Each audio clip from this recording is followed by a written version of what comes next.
Welcome! In front of me I have iGPSport LW10 watch, and I'm gonna show you how to change the screen timeout duration on this watch. Basically how quickly the screen turns off after you stop using your device.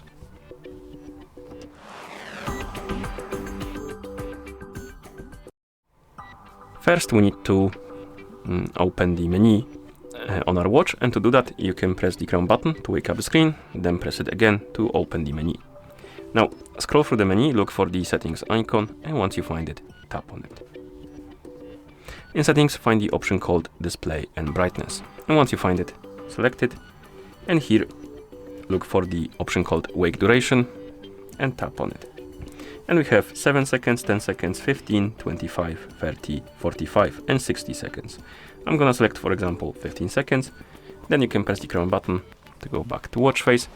And now my screen should turn off after 15 seconds of inactivity. So if I won't touch the screen or the buttons on my watch for 15 seconds, it will turn off to save the power. And it should be quite soon. I would say right about now. Oh, yeah, a bit longer. But as you can see, it turned off. And that's how you change the screen timeout duration on this watch.